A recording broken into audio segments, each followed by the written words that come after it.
നാമനിർദ്ദേശ പത്രികാ സമർപ്പണത്തിന്റെ ദൃശ്യങ്ങൾ നമുക്ക് കാണാൻ കഴിയും.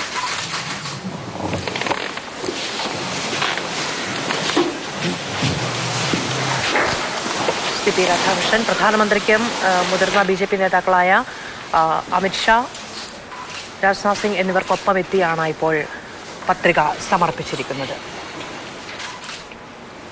ഭരണാധികാരി രാജ്യസഭാ സെക്രട്ടറി ജനറലിന് മുന്നിലാണ് പത്രിക നൽകിയത്. മന്ത്രിമാരായ രാജ്നാഥ് സിംഗ്, അമിത്ഷാ, JP നഡ്ഡ എന്നിവർ CP രാധാകൃഷ്ണനൊപ്പമുണ്ട്. എല്ലാ പ്രധാനപ്പെട്ട NDA നേതാക്കളും പത്രികാ സമർപ്പണത്തിനായി CP രാധാകൃഷ്ണനൊപ്പം എത്തിയിട്ടുണ്ട്. ഗാന്ധി പ്രതിമയിൽ പുഷ്പാർച്ചന നടത്തിയ ശേഷമാണ് പത്രിക നൽകാൻ എത്തിയത്.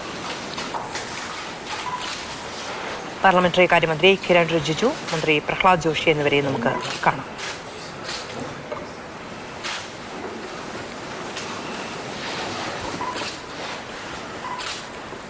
അപ്രതീക്ഷിതമായി ജഗ്ദീപ് ധൻഖറിന്റെ രാജിയുണ്ടായതിന് പിന്നാലെയാണ് ഉപരാഷ്ട്രപതി തെരഞ്ഞെടുപ്പ് നടക്കുന്നത്.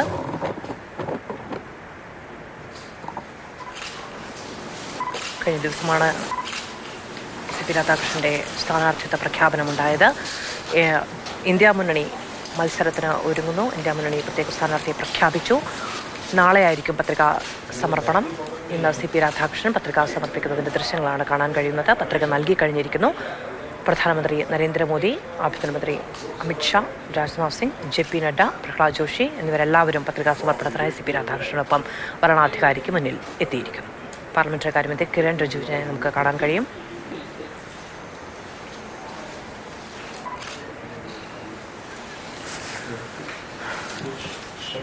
P. ബസന്ത് വിവരങ്ങളുമായി ചേരുകയാണ്. ബസന്ത്, NDAയുടെ ഉപരാഷ്ട്രപതി സ്ഥാനാർത്ഥി CP രാധാകൃഷ്ണൻ പത്രിക നൽകി കഴിഞ്ഞിരിക്കുന്നു. പ്രധാനമന്ത്രി അടക്കം നമുക്ക് ദൃശ്യങ്ങളിൽ കാണാൻ കഴിയും.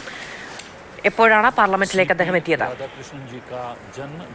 അല്പസമയം മുമ്പാണ് പ്രധാനമന്ത്രി നരേന്ദ്രമോദിയുടെ നേതൃത്വത്തിൽ NDAയുടെ കക്ഷി നേതാക്കളുടെ സാന്നിധ്യത്തിൽ CP രാധാകൃഷ്ണൻ പത്രിക നൽകിയത്.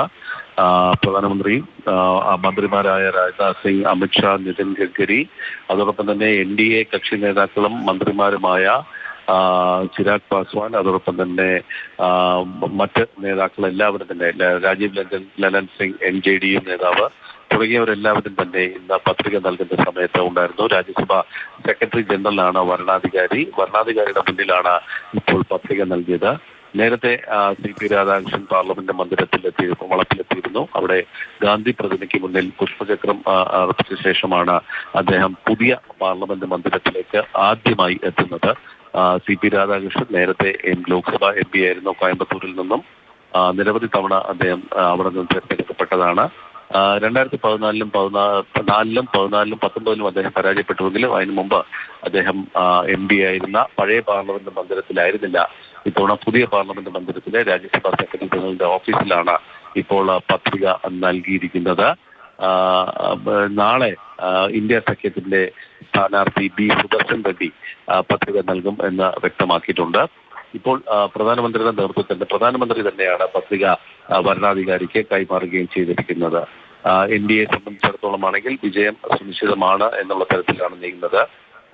NDAക്ക് ഉള്ളിൽ നിന്നും പൂർണ്ണ പിന്തുണ ഉറപ്പാക്കിയിട്ടുണ്ട്. അതോടൊപ്പം തന്നെ പുറത്തുള്ള YSR കോൺഗ്രസ് പോലുള്ള, ബിജു ജനതാദൾ പോലുള്ള കക്ഷികളുടെ പിന്തുണയും BJP ഇപ്പോൾ ഉറപ്പാക്കിയിരിക്കുന്ന ഒരു സാഹചര്യത്തിൽ CP രാധാകൃഷ്ണൻ അടുത്ത ഉപരാഷ്ട്രപതിയാകും എന്നുള്ള കാര്യത്തിൽ സംശയമില്ല.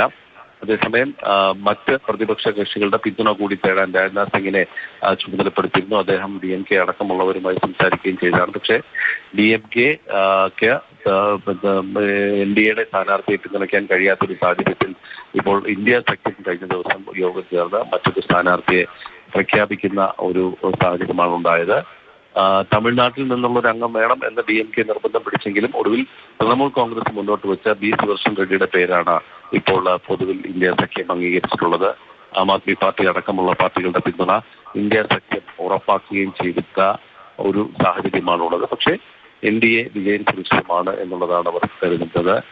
കഴിഞ്ഞ മാസം ജൂലൈയിലാണ് 21-നാണ്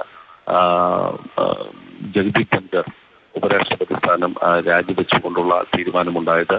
ഇതിനെ തുടർന്ന് വരുന്ന ഒഴിവിലേക്കല്ല തെരഞ്ഞെടുപ്പ്, ഒരു പൂർണ്ണമായും 5 കൊല്ലത്തെ കാലാവധി തന്നെ CP രാധാകൃഷ്ണൻ ലഭിക്കുന്നു എന്നുള്ളതാണ് ജനത ഒഴിയുന്ന കാലാവധിയിലേക്കല്ല തെരഞ്ഞെടുപ്പ്, ഒരു ഫ്രഷ് തെരഞ്ഞെടുപ്പായിരിക്കും ഉണ്ടാകുന്നത്. അതാണ് ഇപ്പോൾ നടക്കുന്നത്. നാളത്തെ ഇന്ത്യ സെക്രട്ടറിയുടെ പത്രിക നൽകൽ കൂടി കഴിഞ്ഞാൽ 9-ാം തീയതി സെപ്റ്റംബർ 9-നാണ് തെരഞ്ഞെടുപ്പ് നിശ്ചയിച്ചിട്ടുള്ളത്.